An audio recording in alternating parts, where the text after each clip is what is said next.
BNP স্থায়ী কমিটির সদস্য সালাউদ্দিন আহমেদ বলেছেন, জুলাই সনদ স্বাক্ষর অনুষ্ঠানের আগে সংসদ ভবন এলাকায় বিশৃঙ্খলা নিয়ে তার বক্তব্যকে আংশিক কাট করে প্রচার করায় বিভ্রান্তি তৈরি হয়েছে। তবে তাকে ক্ষমা চাওয়ার আহ্বান জানিয়ে এনসিপির বক্তব্যকে স্বাগত জানান তিনি। বিএনপিকে জুলাই অভ্যুত্থানের বিপরীতে দাঁড় করানোর অপচেষ্টা সফল হবে না বলেও মন্তব্য তার। আহমেদ সরওয়ারের রিপোর্ট।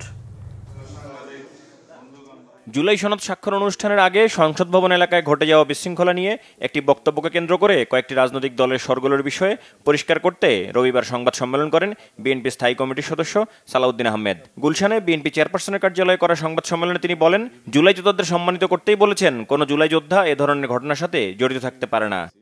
আমার একটা বক্তব্যের প্রসঙ্গ টেনে আমাকে ক্ষমা চাওয়ার জন্য তারা আহ্বান জানিয়েছে। আমি এটাকে স্বাগত জানাই। এইভাবেই রাজনৈতিক চর্চা হওয়া উচিত। আসলে বয়সের কারণে অনেকে আবেগে হয়তো অনেক কথা বলেছে, আমি সেটা নিয়ে ক্রিটিসাইজ করতে চাই না। আমি মনে করি না বিকৃত করা হয়েছে, তবে আংশিক বক্তব্যটা কাট করে তারা কথা বলেছে বলে আমার মনে হয়। বিএনপিকে জুলাই অভ্যুত্থানের বিপরীতে দাঁড় করাতে এ ধরনের প্রশ্ন তুলেছে কিনা জানতে চাইলে তিনি বলেন, রাজনৈতিক দলগুলোর ধারাবাহিক সংগ্রামের ভিত্তিতেই গণ অভ্যুত্থান হয়েছে। মাত্র ৩৬ দিনের মধ্যে যদি আমরা মনে করি যে একটা ফেসিবাদী শক্তি বা ফেসিস্ট শাসকদের পতন হয়েছে, সেটা সঠিক নয়। এটা হচ্ছে পরিণতি, যে ১৬ বছরের ধারাবাহিক আন্দোলন সংগ্রামের ফসল। তো সুতরাং বিএনপিকে জুলাই গণ অভ্যুত্থানের বিপরীতে দাঁড় করানোর যে কোনো অপচেষ্টা আমার মনে হয় সফল হবে না। জুলাই সনদ বাস্তবায়ন প্রসঙ্গে এক প্রশ্নের জবাবে তিনি বলেন, এটি একটি প্রক্রিয়ার বিষয়। এই জুলাই জাতীয় সনদ বাস্তবায়ন সংক্রান্ত যে কোনো প্রক্রিয়া, যেগুলো আমরা একমত হয়েছি বা কেউ কেউ গণভোটের তারিখ নিয়ে হয়তো বিভিন্ন রকমের প্রস্তাব আছে, এগুলো প্রক্রিয়া, কিন্তু বাস্তবায়ন হবে।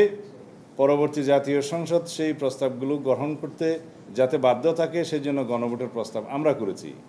আচ্ছা, আমি পাল্টা প্রশ্ন করি, এখন পর্যন্ত কোনো রাজনৈতিক দল কি বলেছে ফেব্রুয়ারিতে নির্বাচন চায় না? জানা থাকলে বলুন। সবাই বলেছে ফেব্রুয়ারিতে নির্বাচন হতে হবে, ফেব্রুয়ারির প্রথমার্ধে। তো তাই যদি হয় তাহলে সংশয় থাকবে কেন?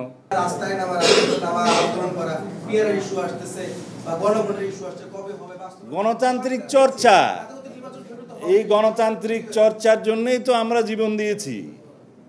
রাজপথে বিভিন্ন দাবি দেওয়া নিয়ে কথা বলবে, জনমত তৈরি করার চেষ্টা করবে এবং গণতান্ত্রিক পদ্ধতিতে তারা আন্দোলন করবে, সংগ্রাম করবে। এই দাবির জন্য তো আমরা জীবন দিয়েছি। সম্প্রতি কয়েকটি অগ্নিকাণ্ডের ঘটনা একই সূত্রে গাথা মনে হলেও তদন্ত শেষ না হওয়া পর্যন্ত কোনো মন্তব্য করা উচিত হবে না বলে জানান সালাউদ্দিন আহমেদ। আহমেদ সরওয়ার, বাংলা ভিশন, ঢাকা।